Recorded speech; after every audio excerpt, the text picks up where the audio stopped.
Hey everyone, how far are the Trudeau Liberals willing to go to get re-elected this October? This far. Headline of the Post-Millennial: the Trudeau government is surveilling your social media for anti-immigrant and anti-Trudeau views. This is being reported by Cosmin Surza.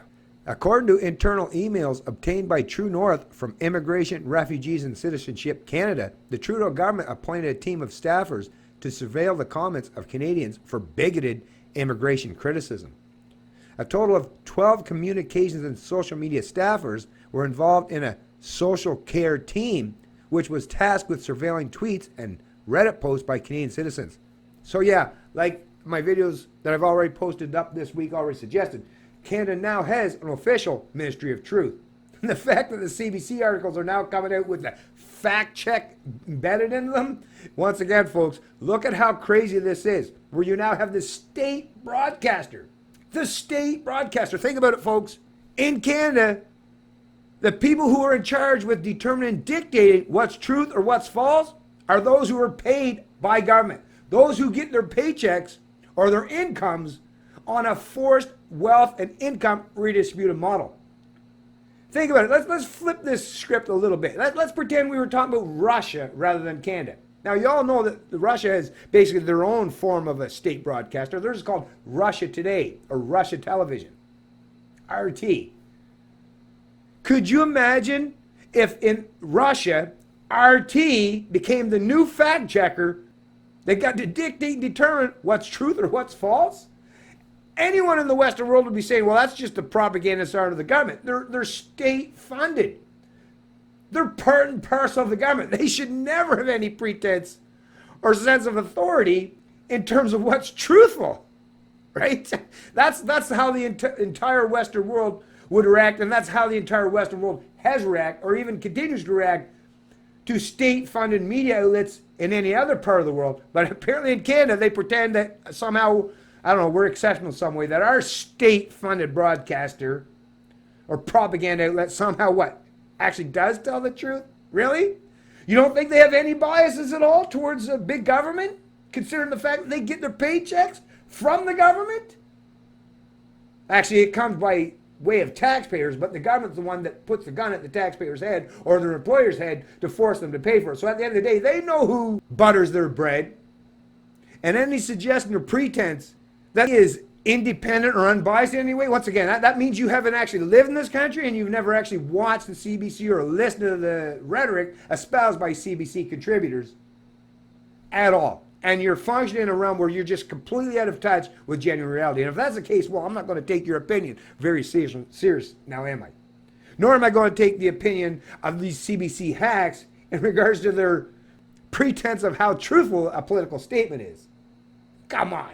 And as you can see, they put an actual link to the script portion, this whole thing. So it's all right there for you to read, folks. Among those surveilled were Conservative Party leader Andrew Scheer, Conservative immigration critic Michelle Rempel, and People's Party of Canada leader Maxime Bernier. Sounds a lot like their political opponents, doesn't it? Or at least their political opponents that are coming from the supposedly right side of the political spectrum. On one Reddit thread regarding Toronto hotels housing irregular border crossers, the group scanned comments and noted the anti-Trudeau views of the Canadians involved. The comments are unfavorable to the Prime Minister and government and are also very unsympathetic to those claiming asylum. The thread has become bigoted in nature. The vast majority of popular comments were extremely negative in tone, said one email. The committee's surveillance findings were forwarded to the Privy Council office as well as the Deputy Minister of the Immigration Ministry. Documents also included several pages of tweets by Canadians which were critical of the government's handling of immigration, with labels like condemnation of the Trudeau government. The government's database includes all the tweets which are tagged at Maxime Bernier and the Immigration Department's official Twitter handle. It is unclear how the government is using the data being collected about the activities of Canadians on social media. So thank you, Cosmin, for pointing this out and doing an article such as this, because Canadians are not going to be informed about this stuff from those who represent the established media or the CBC. That's for sure. That's for certain. So I for one, and like I say, folks, listen, get out there and support those in the alternative media here in Canada. Please, please. Sites like the Post-Millennial and True North News are actually doing a great job as far as holding power to account. Where that's the thing, where the establishment media is failing and not doing that because they basically have become part and parcel of them or aligned with them politically. Well, we now have alternative options out there, folks, and the onus is on us to actually support these alternative sources of news and information. Unless you want to just function in an echo chamber, right, in a propagandist machine, which is basically what comprises the media landscape in this country. Like I say, if you want to have alternative perspectives presented towards you, well, you got to support those who are actually doing so. Because we all have to function in the world too. We don't have $1 billion+ budgets, such as the CBC, that function under the forced wealth or income redistribution model, where they're going to get it regardless, right? They don't have to worry about their paychecks, because it comes by way of the full force of government. People like myself, or the Post-Millennial, or True North News, or a few others out there, sorry if I'm leaving some of you out there, but yeah, there are people out there on the alternative landscape in terms of media and news. And it's not just as far as publications, but even in YouTube. A lot of Canadians are stepping up the plate to offer their own perspective in regards to the political positioning or posturing that's presented to the public these days. There are sources out there, but once again, without people supporting them, without those of you out there sharing them, liking them, subscribing to them, well, the establishment, well, they're going to continue to run rickshot over the rest of us. And the Canadian people, the large masses of the Canadian population, are constantly going to be inundated with that authoritarian leftist narrative and not having any chance or ability to listen to an alternative perspective. That's why it's so important to not just help people like myself, but to help all those out there who are offering alternative sources of information and news and perspectives.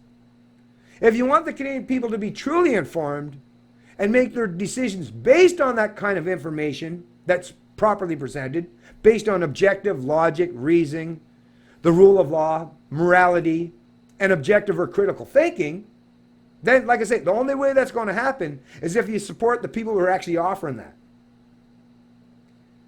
If the ruling class and the ruling establishment who represent the established media in this country, if they keep having the ability to put forth their own narrative while also being able to quell or squash alternative voices, at the end of the day, they will win. And like I say, no matter where you reside on the political spectrum, you're not going to, well, what do you think you're going to win, right? What does it mean if your team wins when, at the end of the day, whether you're on the right or left, we all live in the same country. So how do you win if you destroy the country, if you destroy unity, if you destroy the rule of law, if you destroy objective reality and logic? Well, who actually wins under that scenario, right? You can say, oh, we used propaganda to destroy our political opponents, but at the end of the day, you've also destroyed the culture, you've also destroyed truth, and you've also destroyed objective logic, which, once again, nobody truly benefits. Well, very, very, very, very tiny amount of authoritarian collectivists, they might benefit. But even then, it's only for a short time frame. And then they too will suffer on the other side of that. Because once you break down society, then it destroys all of society. Not just one side, all of society.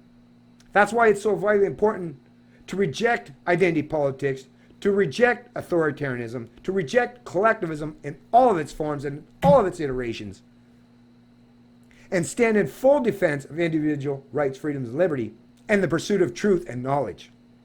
It's Canadian Libertarian, and I love liberty.